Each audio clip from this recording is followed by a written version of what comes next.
Et salut la team Opti, on se retrouve cette fois-ci pour la vidéo sur la tactique et la stratégie. Allez, on perd pas de temps, focus sur le projet.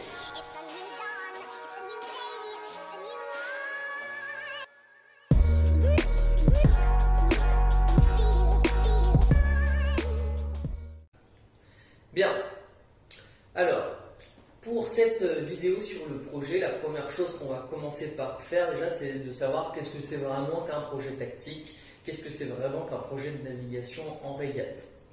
C'est pas bien compliqué et pour les optimistes auxquels j'ai donné des exercices, la plupart d'entre vous, c'est plutôt clair dans votre tête, mais je vais quand même bien repréciser la chose parce que certains d'entre vous vous embrouillez, vous cherchez à faire des choses très très compliquées alors qu'il n'y a pas besoin d'aller très loin. En fait, le projet tactique, le projet de navigation, c'est simplement qu'en régate, vous vous retrouvez devant plein de choix.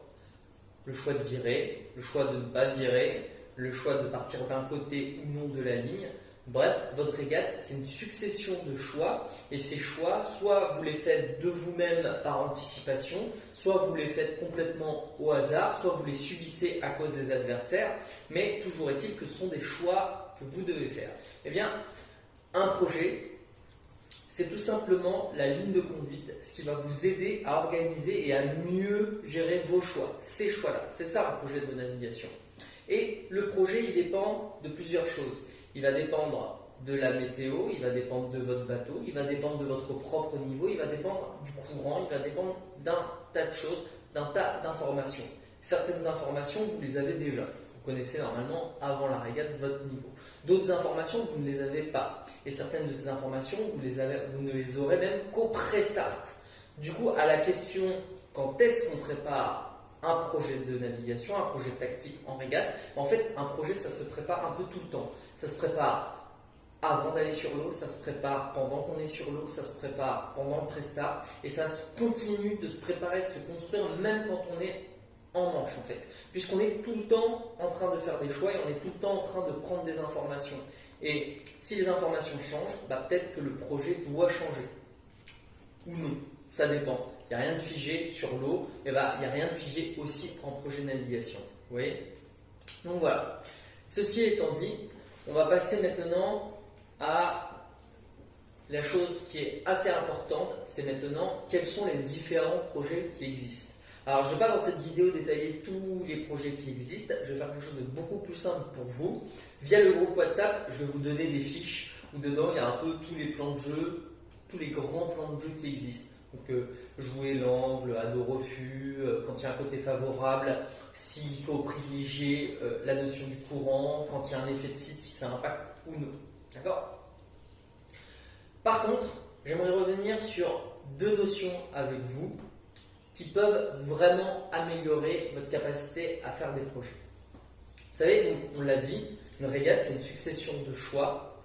Il y a certains de ces choix qui vont être choisis de manière complètement au hasard. En général, c'est quand on débute la régate, on vire, mais on ne sait pas trop pourquoi. Ou alors on continue, on sort du cadre, mais on n'a même pas fait attention, on n'a pas pris assez d'informations, on ne sait pas pourquoi. Puis des fois aussi, ça peut être quelque chose de positif. On fait des choses sans raison parce qu'on a un feeling, parce qu'on sent quelque chose. Il n'y a aucune information, il n'y a rien qui nous l'indique, mais on est derrière, on est mal, on est obligé d'optionner, donc on tente quelque chose, on tente un événement. Il faut savoir que la voile, c'est un sport où il y a de la variance.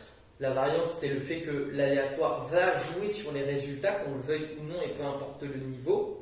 Et la variance, il ne faut pas la subir, il ne faut pas tout le temps être en train de faire du hasard, mais parfois on peut jouer avec le hasard, ça se provoque. Et du coup, lorsqu'on est dernier, qu'on est vraiment dans une mauvaise position, il n'y a absolument aucun mal, au contraire, à essayer d'optionner, à essayer de jouer sur la variance pour revenir, plutôt que de simplement subir et de rester juste tout le temps derrière. Donc ça, c'est la première façon de fonctionner en fait, de fonctionner un peu juste à l'intuition, juste au hasard. L'autre façon de fonctionner, c'est celle là où vous êtes actuellement pour le groupe optimiste, c'est de naviguer en réaction. Il se passe quelque chose, vous avez pris l'information et grâce à cette information que vous avez prise sur le moment, du coup vous réagissez pour être mieux. Donc ça peut être par exemple, il y a un refus, vous voyez bien que votre voile a commencé à déventer, que votre penon il décroche en intrados, du coup vous réagissez, bam, vous virez. Vous êtes en réaction. Il s'est passé quelque chose, vous l'avez subi, vous l'avez compris et vous réagissez pour être mieux derrière. Ça, c'est la navigation en réaction. On navigue aussi en réaction par rapport aux adversaires. Si un adversaire a un avantage du coup avec les règles de course, il peut nous faire virer. Et on n'a pas viré parce qu'on a voulu, on n'a pas viré à cause du hasard, on a viré en réaction parce qu'on était bâbord et qu'il y avait un tribord et qu'on ne voulait pas battre à mort. Donc en réaction, on a envoyé un virement. Et enfin, la dernière façon de procéder, c'est de naviguer en anticipation.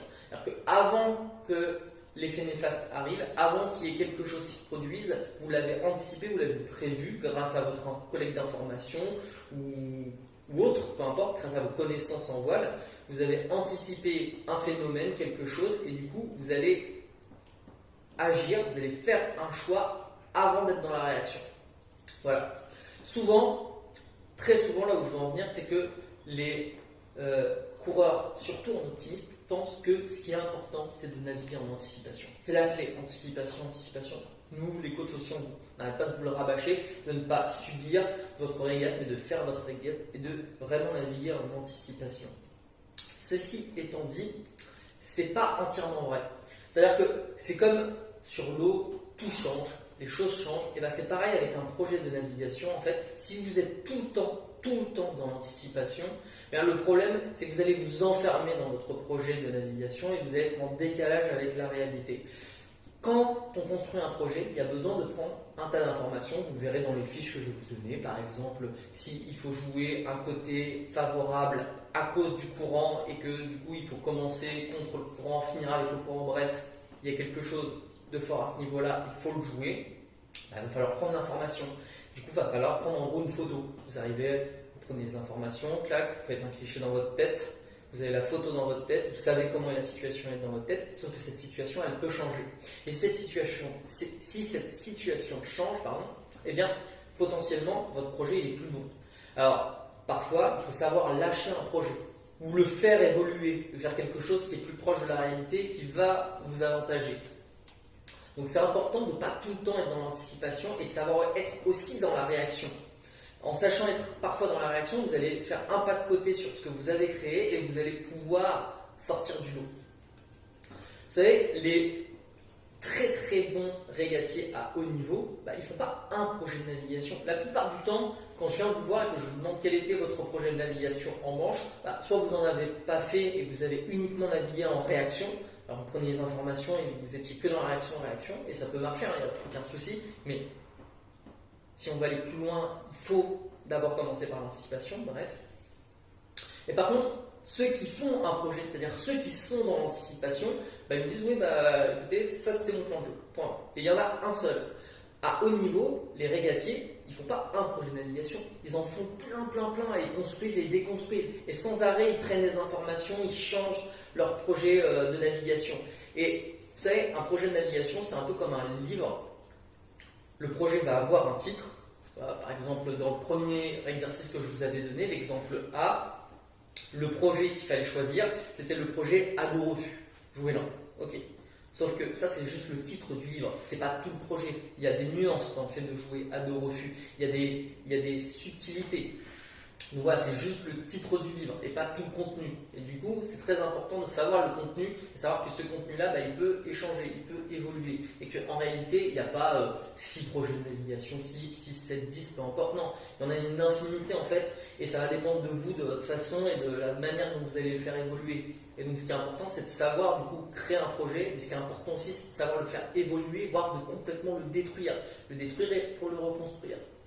Bien sûr, c'est comme pour tout. Il ne faut pas être que dans la psychose à se dire waouh, mon projet il est pas bon, il faut que je le change, parce qu'il y a certaines personnes qui font un projet qui est correct et qui ne payent pas et finalement du coup ils renoncent, ils le lâchent, ils partent complètement sur autre chose et du coup en fait sur l'eau ils font le ping-pong, ils n'arrêtent pas de changer de plan de jeu. Donc il y a des limites au fait de faire évoluer un plan de jeu, il y a des limites à lâcher un plan de jeu. On ne le lâche pas à n'importe quel moment. Il y a des moments où tant pis, le plan de jeu n'était peut-être pas top, mais parfois, malheureusement, il va falloir le conserver car le lâcher, c'est trop dur, c'est plus dur, vous perdez plus à le lâcher et à essayer de construire quelque chose que l'inverse. Donc voilà, c'est pas aussi simple que simplement de se dire l'anticipation c'est la clé, t'anticipes, t'es bon. Non, parfois il faut pas anticiper, il faut être dans la réaction. Et parfois aussi, quand on est derrière, bah, il faut être complètement même juste dans l'intuition, dans le feeling. Et les meilleurs coureurs, c'est ceux qui arrivent vraiment à jouer sur ces trois points-là, sur ces trois domaines-là, sur l'instinct, le feeling, cette notion un peu abstraite de chance, et aussi sur le fait d'anticiper, d'être carré, d'être calculateur, et aussi le fait d'être dans la réaction, dans la sensation d'être vif. Donc voilà. Donc moi, ce que j'aimerais bien que vous reteniez en fait de cette vidéo-là, c'est sur le fait que voilà, il n'y a pas de règle fixe sur un projet de navigation. Et du coup, comme il n'y a pas de règle fixe, c'est pas comme à l'école, c'est pas quelque chose de figé. Vous écrivez pas quelque chose et bon bah voilà, dans le bouquin, dans le truc, dans la fiche que m'a envoyé Oli, j'ai vu le projet à nos refus, c'est ça. Non, il y a plein de projets et en fait, on peut les mélanger, on peut enlever des trucs, les mélanger et ça bouge comme sur l'eau et il ne faut pas rester trop figé dans votre tête quand vous construisez un projet de navigation car beaucoup ont ce problème-là. La deuxième chose qui peut vous aider aussi, c'est de créer des routines. Qu'est-ce que c'est qu'une routine? C'est quand on fait les mêmes actions. Et la routine, elle a lieu quand? Elle a lieu avant le départ, à la phase de pré-start. Car pour construire son projet de navigation, il va falloir collecter des informations. Sauf qu'il y a beaucoup de choses à collecter et il y a les autres aussi, les adversaires à gérer. Parfois on est un peu perdu et parfois on ne sait plus si on a pris une information ou non. Si vous avez une routine, c'est-à-dire que vous collectez les informations dans un ordre précis, et cet ordre-là ça peut être le vôtre, si vous faites tout le temps un peu les mêmes bords, la même façon de faire, uniquement à la phase de pré-start, attention, vous êtes plus confort dans les actions de votre bateau et du coup vous pourrez plus facilement vous décentrer. Donc c'est pour ça que c'est bien si au moment de votre pré-start, vous avez vos petites habitudes, votre petite coutume, pas besoin d'être très long, mais si vous avez votre petit truc à faire sur l'eau, et ben, du coup vous serez beaucoup plus éveillé sur ce qui se passe autour de vous et vous serez beaucoup plus capable de rafraîchir vos informations. Donc voilà, c'est tout pour cette vidéo. J'essaie de faire quelque chose de plutôt court pour que ce soit plus regardable. Surtout, n'oubliez pas sur le WhatsApp, je vais vous envoyer les fiches avec les différents plans de jeu pour que vous les ayez sur feuille sur papier. Mais n'oubliez pas que ce qui est inscrit, ce qui est figé, c'est pas toujours la réalité, qu'il faut toujours nuancer ça. Pour la prochaine vidéo, ce que je vous propose, c'est du coup, j'ai pu réfléchir à changer la